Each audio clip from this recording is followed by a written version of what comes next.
Welcome to episode 556 of the Brainy Business, Understanding the Psychology of Why People Buy. In today's episode, I'm excited to introduce you to Muriel Wilkins, author of Leadership Unblocked, Break Through the Beliefs That Limit Your Potential. Ready? Let's get started. You are listening to the Brainy Business Podcast, where we dig into the psychology of why people buy and help you incorporate behavioral economics into your business, making it more brain-friendly. Now here's your host, Melina Palmer. Hello, everyone. My name is Melina Palmer, and I want to welcome you to the Brainy Business Podcast. What if your biggest leadership challenge isn't your boss, your team, or your calendar, but the story you're telling yourself about them? It's easy to think the barriers to our success come from other people, slow decisions, constant demands, competing priorities. But what if the real blockers are the hidden beliefs shaping how you show up? Things like, I need to be involved, I can't make a mistake, or I can't say no. Who hasn't thought at least one of those, right? Muriel Wilkins is an executive coach, founder and CEO of Paravis Partners, host of Harvard Business Review's Coaching Real Leaders podcast, and the author of the new book, Leadership Unblocked.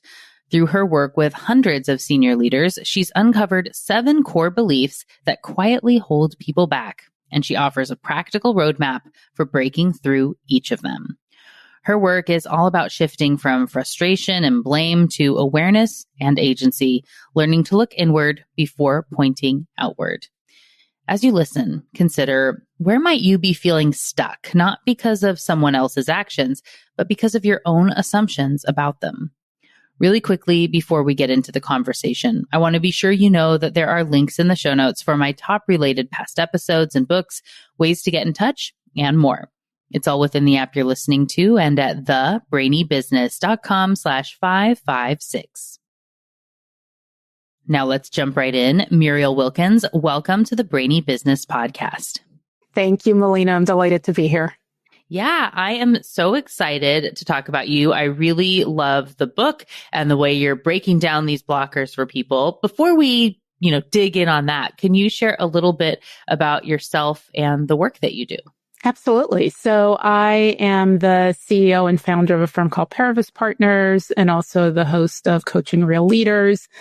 All of that, what that means is I'm an executive coach. I've been an executive coach for over 20 years. I work primarily with C-suite level leaders, and my mission really is to help them lead with a little more ease, because I think if they could lead with more ease, then it would make life in the workplace a lot more easier for everyone else.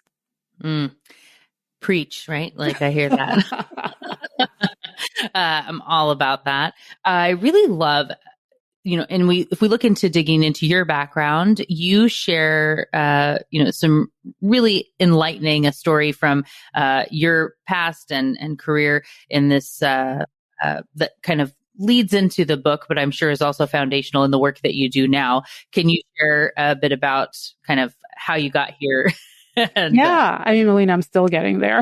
Yeah. I don't even know where there is, but, so before becoming an executive coach, and quite frankly, if you had ever told me, 30 something years ago when I was sitting in business school that this is what I'd be doing, I would have told you were not right in the head. I had very different aspirations to really be in the C-suite. And, I actually got to the C-suite quite early on in my career. And struggled, right? But didn't struggle with getting the business results, was struggling more with just how challenging it felt to be able to work through others and to be able to influence a lot of the typical challenges that leaders have.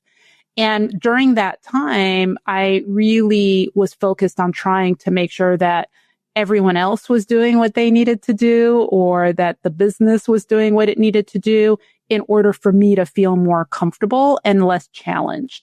And it wasn't until, I would go home every night and complain to my partner about how horrible everybody else was being, or how people didn't want to listen to me, and, all the rants around how challenging it was. And one night he said to me, did you ever think maybe the problem is you and not them? And I'll be honest with you, was like, you don't know what you're talking about, right? But I continued to feel challenged and in a way that I had never felt before. And it led me to eventually leaving that organization. But that voice of him saying that never kind of really went away and sparked this level of curiosity around when we face leadership challenges, what is truly in our control? Do we have anything in our control? And eventually led me to a profession in executive coaching. And what I have found is that we have way more in our control than we give ourselves credit for in terms of how we contribute to how we experience leadership. And the biggest piece that's in there is really your mindset, which is what my book is all about. I laugh, of course, because I think we've all struggled with the scenarios we're saying, like, it's like, these people are difficult, this is so hard, whatever. In various aspects, it happens, right? And not everyone has had someone who's willing to say, like, hey, there is a common denominator here, just saying. Right. Yep. And I mean, I'll be honest with you. I don't even think I think we were engaged at that point, and I still ended up marrying the guy. But sometimes you need that external, not everyone has that, but sometimes you do need that external person or individual or thing to read, something that gives you that little push. My hope is that you get to a point where you have, and that's where I feel I am personally, right? If I compare myself now to 25 years ago when this happened, that voice is internal. It has evolved to become internal. And that's my hope, that a lot of leaders, and quite frankly, whether you're a leader or aspiring leader or even an individual contributor, that you can be present enough to hear yourself say, hey, like, what part of this do you own and what can you do about it? Because I actually think that's where real agency comes from. Definitely. I think that's, you've like leaned in and are able to be that for people in that executive coach space, right? And I had an executive coach years ago when I was working on the corporate side of things. And I will never forget that there was he was saying something, or I was recounting about what somebody said. And I had said, I'm not edgy. And he says back to me, he goes, I'm not edgy. I'm like, all right. Fine. Right. I mean, it's interesting because I really see my goal as a coach, quite frankly, is to work myself out of a job, right? Like, I always know, because I am there to just be that external voice, but it's a voice that you actually already have on the inside. I'm just there to sort of amplify it a little bit until you start recognizing it for yourself. And so I always know when an engagement is over, because a client will ask me a question or will be like, what should I do? Or here's the situation. And before I can even open my mouth, they're like, well, I know what you're going to ask me. And I'm like, we're good. My job is done. Go coach yourself. Right. So, a lot of what I'm kind of on a mission to do is for folks to recognize, yes, absolutely, executive coaches are great. I'm one of them, and they can be very helpful. But ultimately, I think true growth is getting to a place where, for the most part, you can coach yourself. Yeah. Before we get into the hidden blockers, the 7 that you have in the book, I really do love, you have a piece where you're talking about facts, beliefs, and barriers, and it's like differences between them. And as you're talking about mindset, can you share a little bit about that for everyone as we kind of transition? Yeah. I mean, this is the thing that really, and I'll be honest, I resisted as a notion, for a long time. But, when you read different things, like, I'm a big believer in triangulation. Like, if I hear something, I might not really stick. It doesn't stick. But then if I keep hearing it from different places, credible places, that are even unassociated, then I'm like, oh, there must be something there. And the something there for me was this whole notion around thoughts, right? The thoughts we have, the beliefs we have, and how attached we are, and what are they? And recognizing that our beliefs are really like stories, they're the narration to the movie, or they're the closed captioning, right? The little thing, the words that run the bottom to what we are actually experiencing. And so when I talk about the difference between facts and beliefs, facts are the reality, right? It's what's happening in front of us. You and I are having a conversation. That is a fact. Okay. Now, if what overlies that is, oh my gosh, I'm so excited about this conversation. It's going so well. She's interested. I'm interested. Or on the other side, like, oh my gosh, Melina is bored about this conversation, or it's not going well. I don't feel it's going to be a good show. It's not going to be a great conversation. That's the narration that I'm bringing over the reality of what's happening. That is a belief. It's an assumption, right? It's no different if you're in a business and you have assumptions that go into a budget. Well, we don't actually know if those assumptions are true. We're making educated guesses about what's going to happen. And what ends up being, what ends up really informing how you experience something is that narration. And so my whole thesis is, if you want to change the way that you experience anything, you better start checking what assumptions you're making about the fact of what's happening. And what's very hard though is that those beliefs, we're so attached to them because they're kind of habitual and they actually serve a purpose. A lot of times, A, we may not even recognize that they're there. And B, we might really resist separating from them because of the purpose that they served in the past. But to me, the whole good news of this is our beliefs are so malleable. They're so, I was sharing with my daughter a couple of weeks ago. We were talking, I was telling her, well, it's just a belief. And she's like, what do you mean? I said, you're the sky, okay? And the clouds are your beliefs, right? So they're there, but they don't have to be there. They can pass, they can change in form, they can come back if you need them to. But you have a choice right now around how you want to experience this and what narration you're giving the reality of what you're facing. And so that little distinction can make a world of difference in terms of how, quite frankly, people go about anything, or actually how they experience anything that then leads to action. Yeah, I love that. The sky and the clouds, that's a good metaphor for it, right? As we think about the way they pass and change and what they do, I think that's really helpful for people. You gave an example in the book, and I don't remember the exact phrasing you used because I talk about something very similar when I talk about the focusing illusion, right? That you can have, if I'm in a meeting with the boss and they look at me, and like, oh, they're looking at me like, oh no, they must be thinking I'm talking too long. They're wanting me to stop. They never listen to what I have to say, blah, blah, blah. Like that, the narration that's there, someone else, and then you just stop, right? The other person could have the boss look at them and go, oh, good, they're looking at me. They must want my input. They want my opinion. They trust me, right? And so you react very differently based on that belief, as using language you have there. If you focus on the right thing and change the way you want to, I talk about too, kind of like flipping that confirmation bias to be a positive. So if we go in and instead of assuming they hate me, they don't want to hear what I have to say, we can say, well, what if they like me and they do want to hear what I have to say? How might I interpret this thing differently? Yeah. And look, and this is not about kind of like, just change all your beliefs to be, positive. And it's not that at all, because quite frankly, I'm like the most pragmatic, realist, probably glass half empty person there is. And I think really it's pick your beliefs based on what the outcome is that you're looking to drive to. Okay. So if I have a client who comes in and I'm like, well, what do you want? How do you want to show up as a leader? They're like, I want to show up as confident. Okay, great.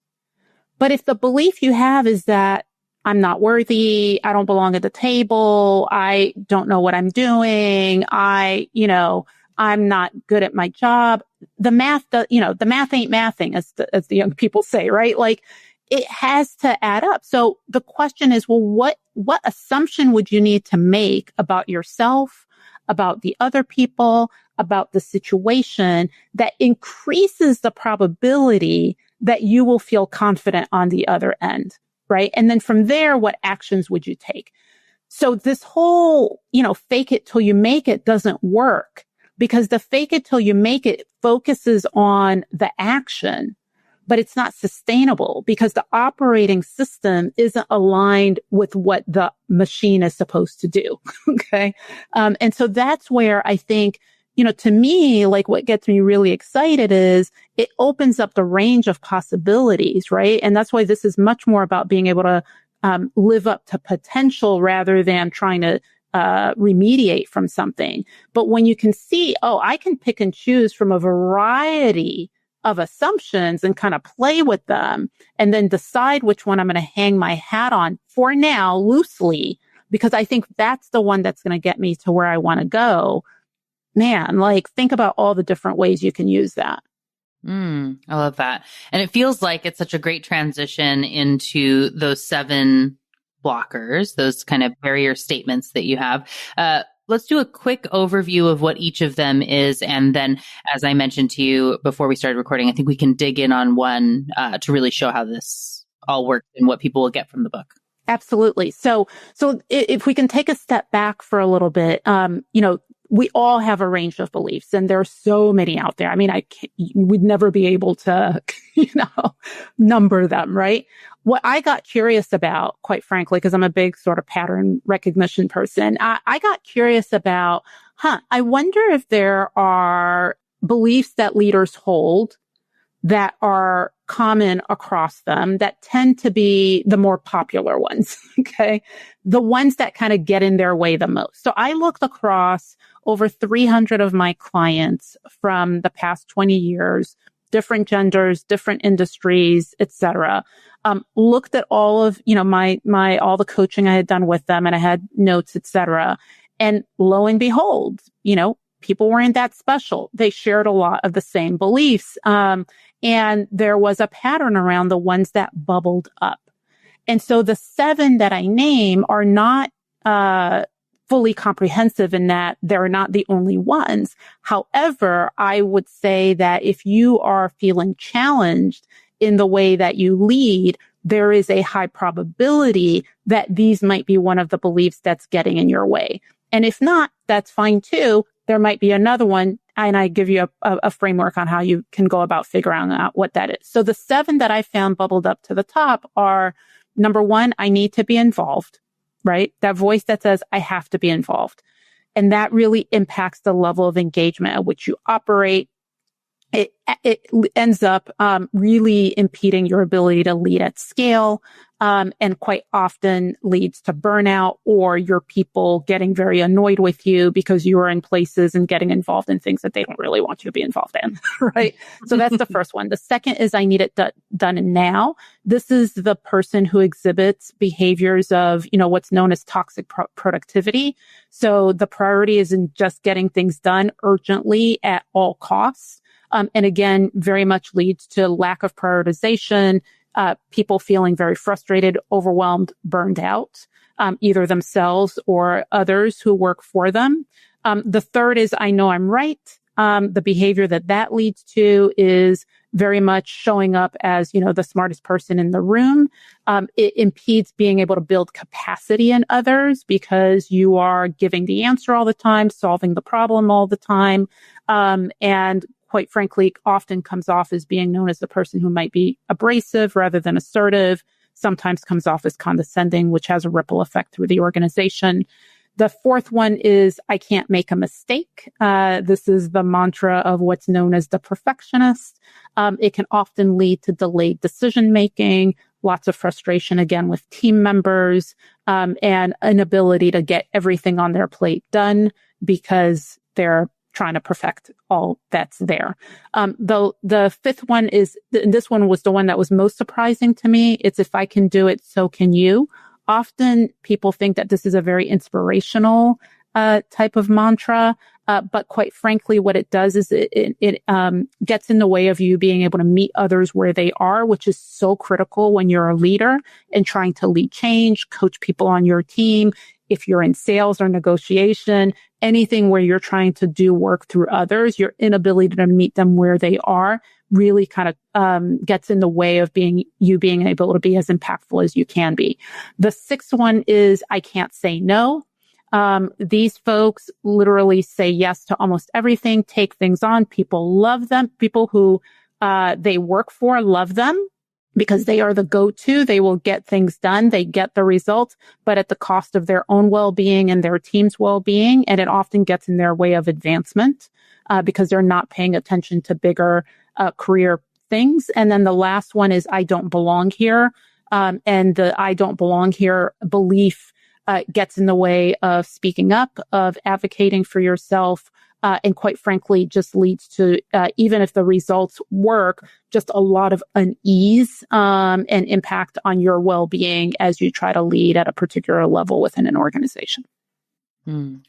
And I'm guessing people who are listening definitely probably had at least one, like you said, that they go, oh, I hope that's the one that she talks about. But you probably also... you can have all of them. I mean, as I wrote this book, I was like, oh, I know which one I am, right? It was, my assistant was like, oh, I know which one is you, right? And every chapter that I wrote, Melina, like I would finish a chapter and I would be like, oh my God, I'm all over this chapter, right? Like I have, and what it taught me is, we all have all these beliefs. We just exercise them more than the other, one more than the other, depending on the context or situation. Or again, they're so habitual that even though somebody might say, well, I always say no, I don't say yes. It's there somewhere. It's just dormant because you haven't had to use it, right? But I know as I work through them, I'm like, I saw myself and I saw them in me, all of them. And now we're just one big happy family. Yeah, I appreciate too that you brought in your own examples to show like it's okay, and you will show up in multiple of these, and like you said, at varying times. I always talk about these, whether it's like that personal mindset or something. I think about it like weeds in the garden, right? So there's maybe that one really huge dandelion, and every time you come home, you think, oh my gosh, I need to pull that thing. But then you forget about it when you're not looking at it. You see it again and again. You finally pull it. And then you realize there are 3 smaller ones that you didn't even notice when you were distracted by the big one. And so you pull those and then you look at the rest of it and they're everywhere. Yeah. And, I love that you brought that up, because, and I'm sure in the field of work that you're in, you're familiar with Gabor Mate, who, does a lot of work around, psychology and, Dr. Gabor Mate. And I heard him speak the other day and he used the weeds example. And he talked about, but you have to understand where those weeds come from, right? There's an origin to them, right? The soil was there and something fed the soil or didn't feed the soil in order for weeds to grow versus beautiful flowers, right? And so this notion of they keep growing back even is you might not have dealt with the soil. You might not have dealt with what underlies it in order to be able to then, transition the garden. And I actually think the point of this is not that you get rid of all the weeds and they never come back again. It's more that you notice when they're coming back and you say, oh, what am I going to do? And let me actually befriend the weeds so that I can work in concert with them to get them out and understand how to treat the soil versus saying, I'm never going to have weeds, because that's unrealistic. Right. That's the perfectionism problem. Exactly. Very unattainable. But it does become, so if you just like mow the grass down, like that's not going to work. It might look okay for a bit, but the problem's getting worse kind of under the surface there. But if you are on top of it, then it's just like a little bit of maintenance versus, days in the hot sun. That's right. And waiting till you're it's like overflowing. You're in it. Yeah, that definitely. So any that you feel like you would want to dig in, keeping our metaphor going, I guess, on for these blockers, if you're going to, which one?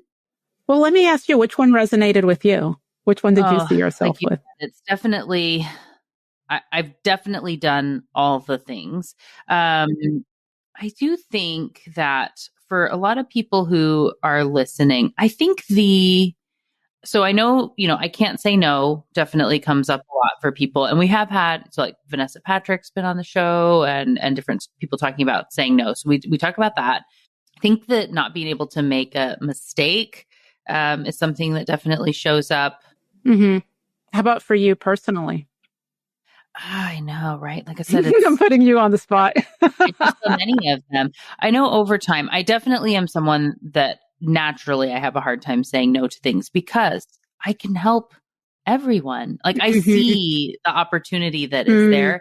And I think with that too is that the need to be involved, right? And being part of that process. But why don't we do I need to be involved since it's at the top of the list? Yeah, it's a fun one. Let's do it. Okay. Let's go for it. All right. So what can you tell us about that feeling people have and walking through the story of knowing doesn't have to be the exact one in the book, but like how does this show up? What's kind of a common problem someone might see here? How does that show up for people? Yeah. So, we can start with like how does it tend to present itself? Okay. And usually it's not like people just say, oh my, I've never had a coaching client come to me and the what they start off with at the kickoff or even before I take them on as a client. Very rarely, I don't even think ever in my 20 something years have I had a client who comes and says, I really need to work on my beliefs. I really need to work on my mindset. They don't come with that. I'm very interested to see how that may change with the book coming, right? I mean, I'm hoping, right? Like, boy, that would be great, So if anybody's listening, you can make my day. What I find they come with is what is happening externally, right? On the outside, or what is happening with them. And so let me sort of point out some of the cues that I need to be involved may give you a hint, or some of the cues that would exist that may give you a hint that you may have this belief of I need to be involved. And so a lot of times on the outside is people experience you as being in all the things, wanting to weigh in on everything, wanting to be at all the meetings. A telltale sign is a desire to be copied on everything. Okay, all the emails, you're like, just copy me, just copy me, just copy me. Being in all the meetings, they're often triple booked, double booked in meetings. If we take it at a bigger level, they run into being able to make the jump in leadership. So being able to scale their leadership. So if they go from managing a team of 10 or 20 to now they're managing 3 divisions and they have more people that they have to manage, they have difficulty being able to do that because they are in all the things. They have difficulty being able to do what I call the higher level order leadership responsibilities, i.e. the important but not urgent tasks of leadership, strategy, people development, all of those bigger ticket items, because they're involved in the weeds. Okay. So these are some of the external things that are happening. On the internal, they often feel like they are not fulfilling their full potential. So the example I give in the book is a client who took on a role because he was going to be able to operate at a more strategic level. He was going to be able to help influence where the business was going. But because he had this, like, I need to be involved in everything, he saw it, he wasn't able to do that. But very interestingly enough, he said, when you ask him, why do you need to be involved? He's like, because everybody wants me to. Okay. So they don't necessarily say that that's what's driving them. They actually believe not only that the reason they have to be involved is because if they didn't, things would fall apart or people would be disappointed. Okay. Which is not necessarily true. What they don't know is everybody's secretly hoping that they would just not come to that meeting or not weigh in on that topic or not have to be CC'd on everything.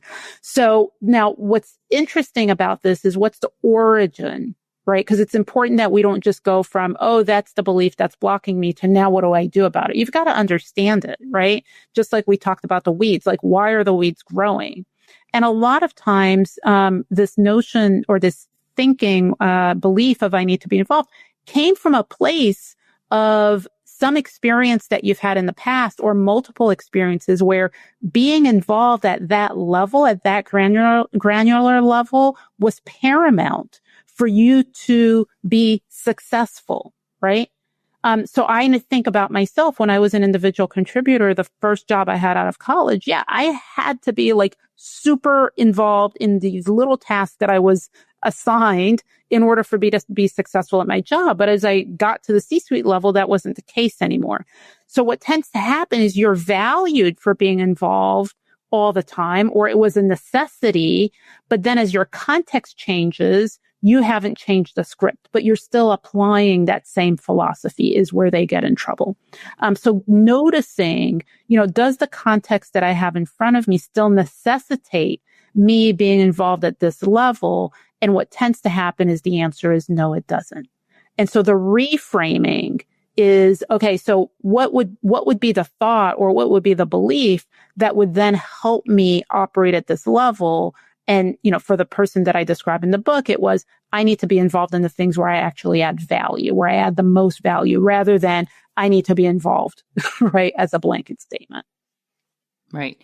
I really love throughout the book in each of the different chapters, you're sharing kind of a process you walked them through to help them to see for themselves how they're kind of blocking themselves, what they're looking to do. And so like in this case was you came here to do something. What is it that you want to do? And you put the things like on the whiteboard and like, what are all the things that you're doing that you actually wish you didn't have to do, and being able to see those in that way. And for someone else, it's a task about putting marbles in a jar, and another person was to sit quietly for an hour and do nothing. And so I'm fascinated with the process of knowing the right tactic for the right person in the right moment, and how much kind of trial and error has come Yeah. And I love that you use trial and error, because I really never know if it's going to work. Right. Mm-hmm. And everything, this is the part that's individualized, because, the example with this individual was to kind of outline, where do you want to be? Where are you now? And taking kind of inventory. And that might work for some people. It might not work for others. And so as a coach, like I kind of, again, it goes back to meeting them where they are, what I think would work for them. They have enough trust to say, okay, I'm going to go with it and I'm going to try it too. They don't always. Sometimes they resist, like, I'm not doing that. And that's fine too.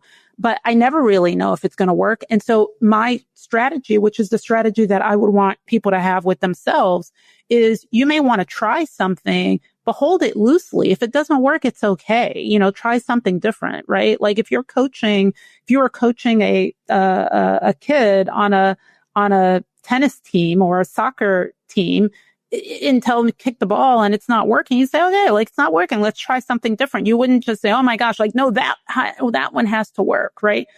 So when I come up with these tactics, they're not the tactic and the only tactic. They're really like, there's probably some way that will heighten the awareness for you. And if that doesn't heighten the awareness for you, then choose something else, right? Like I think about, I have been assigned journaling for probably 30 years of my life by so many different people. Mm-hmm. And I would try, I can't tell you how many journals I have, right? Like, right. But one page gets filled out and nothing happens. Yeah. You know what? Wasn't the right time, wasn't ready for it. But all of a sudden this year, I'm like, oh, I can do this. I'm journaling. It's good. Ooh. But don't beat yourself up over it. Try something. As long as there was something else that was fulfilling that need, there doesn't have to be this one solution for everyone. Right. Yeah. And if the process of getting yourself to do the one thing because you feel like you have to, because someone assigned it to you, or the survivorship bias of this is what everyone does to be successful, so I have to. That's right. Get up and gratitude journal. That's right. That's right. Or it's because it worked for me, therefore it should work for you, which is one of the beliefs. Yes. Right? Versus, right. What do you think is going to work for you?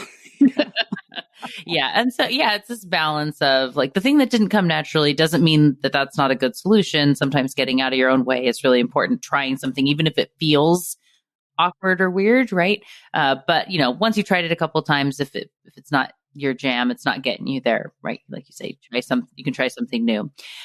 So one of the other things that I really like throughout the book is in each case, you don't just take the person's word for it. You do some investigative reporting, right? And have conversations with other people to see kind of what's really going on. So like you say this let's go see what's happening out in the world. So can you share a little bit about that process? Why is that important? Yeah. I mean, so, in case you can't tell, I don't really take myself completely seriously, right? Like thank God I don't think I hold this belief of, I know I'm right. And so when I work with individuals, I want to make it really clear that I am not the knower of all things. I don't know what the answer is. I'm here in a journey with you to help you figure out what the answer is. And you work in a context. Okay. You're not living in the woods by yourself dealing with these challenges. Like, you're working in a system, in an organization. And so part of it is being able to understand, is the way that you're experiencing yourself the way others are experiencing you too. And whether there's a gap or not is not a good or a bad. It all depends again on what is the outcome that you're looking to achieve. And so the kicking the tire by getting inventory from others is to help understand, is there a gap there that we need to close? Are they experiencing you differently? Is it a confirmation of what you're experiencing? So it's just additional data to help inform the whole process. Sometimes it's to help the client kind of be more confident in the case of like somebody who might think they don't show up as confident, but then everybody was like, no, they show up as confident. Then I know it's all them. Right. But if sometimes it's the other way around, where somebody might say, oh, I'm fine. Everything's going great. People love me. And then you go out and they're like, well, actually, this is what's happening. And it's not to then say, oh, you've got to then respond to the people's feedback. It becomes a choice, because if I have a client who I go out and get input from others and everybody else is saying, you know what, they just come off as really grumpy in meetings. They suck up all the air in the room and they just always seem to be angry. And I go back and I share that with my client. My client's like, that's fine with me. Right? I don't really care, or that's actually the reputation I want to have. I want people to feel uncomfortable around me or fear me or whatever it is. Then we're done. Right? We don't need to do anything, because everything you're doing from mindset to action to behavior is resulting in the impact that you want. But if what you're telling me is that, no, I want people to feel like they can relate to me. I want people to feel comfortable speaking up in meetings. I want people to feel like they like me as a boss, or they enjoy working with me as a boss. I can sleep at night. I have no judgment around what the outcomes are that you're looking to drive to. But again, if the outcomes that you're looking to drive to don't mesh up with how others are experiencing you or how you're experiencing yourself, then that's where we have work to do. And so that's why that external input can be very helpful in trying to figure that out. Definitely.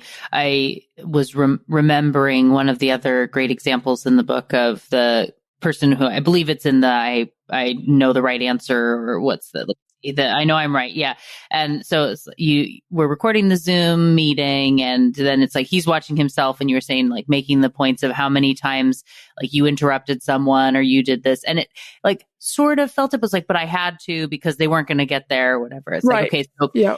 Okay, so we made some progress, maybe, but like maybe not, as you were looking at you. So let's do the homework. I want you to watch the faces of everyone else. And like in that moment where you step back and see like, oh no, like my boss, I think was like, boss put like head in hands, like, like, yeah. Yikes. And here's the thing. Nobody is ready to change anything that they do until they care.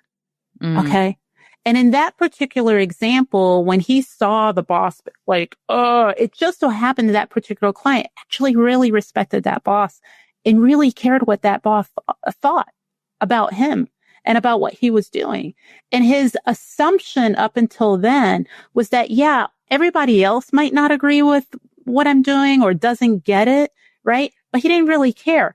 But his assumption was that his boss actually was aligned with him.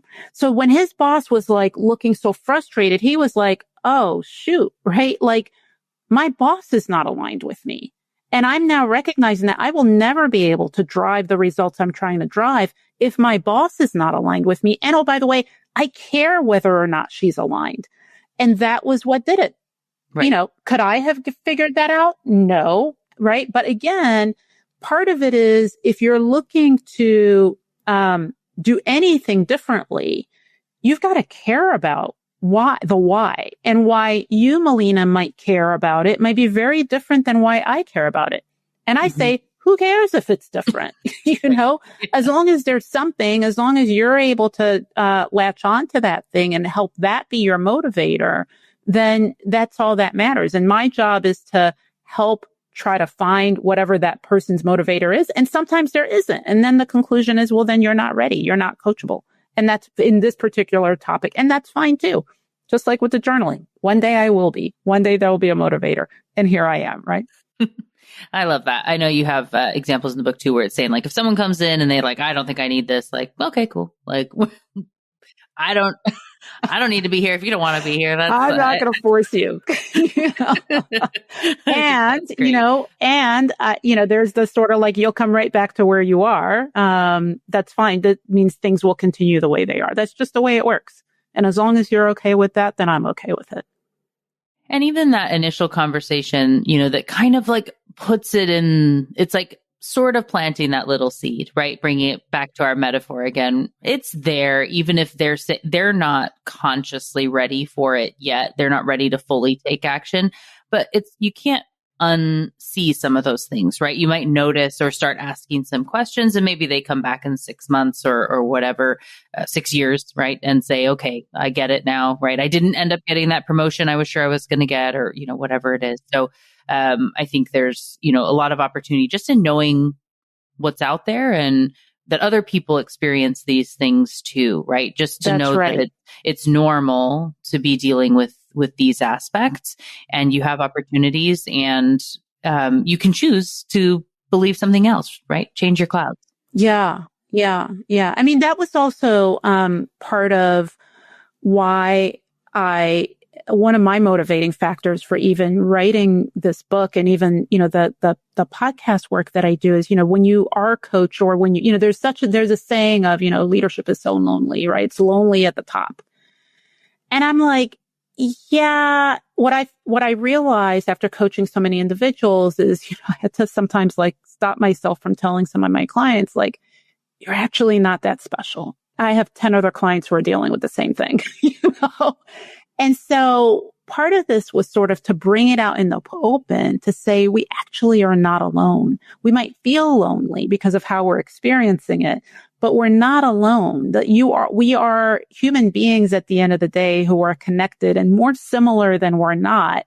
And even as leaders, the circumstances might be different, but the experience that we're having are not always that different. So why not, just knowing that others, recognizing yourself in certain things and realizing that there are ways to get through it, maybe would take the pain of that experience down more. Definitely. And I think for everyone now who is seeing themselves in at least one of these categories and is so excited to go get their copy of Leadership Unblocked and dig in and follow you and learn more, what is their best path to do so? Yeah, thank you for asking. So you can find all things at murielwilkins.com. And that's where all of my information is around the coaching work, the book, the podcast, all of that. And then on Instagram, I'm at Coach Muriel Wilkins and on LinkedIn as Muriel Wilkins. Wonderful. And we'll make sure to have links in the show notes to make it easy for everyone. And just, thank you again for joining me. It was a very delightful conversation. Thank you. Thank you. Very much enjoyed it. Thank you again to Muriel Wilkins for joining me on the show today. What got your brain buzzing in today's conversation? For me, it always comes back to knowing that great leadership begins with self-leadership. Before we can transform a team or organization, we have to transform the stories driving our own behavior. As a reminder, Muriel's 7 hidden blockers are a great lens for doing that. Grab a pen and paper or your notes app if you want to write these down. They are: 1, I need to be involved. 2, I need it done now. 3, I know I'm right. 4, I can't make a mistake. 5, if I can do it, so can you. 6, I can't say no. And 7, I don't belong here. And yes, there is a chapter dedicated to each of those in the book. Remember, of course, that none of these are inherently bad. They likely helped you succeed at some stage, but if left unchecked, they start to run the show and limit your growth. So this week, take a moment to look inward. Which of these beliefs might have served you once, but doesn't fit the leader or person you're trying to be now? And what's one small action you'll take to test a new belief this week? Maybe it's delegating a project, pausing before saying yes, or asking for input instead of giving an answer. Whatever it is, come share it with me on social media. You'll find me as the Brainy Biz pretty much everywhere and as Melina Palmer on LinkedIn. There are links in the show notes to make it easy, as well as links to my top related past episodes and books, including Leadership Unblocked, ways to get in touch with myself and Muriel and more. It's all waiting for you in the app you're listening to and at thebrainybusiness.com/556. And thank you again to Muriel Wilkins for joining me on the show today. It was a delight to chat with and learn from you.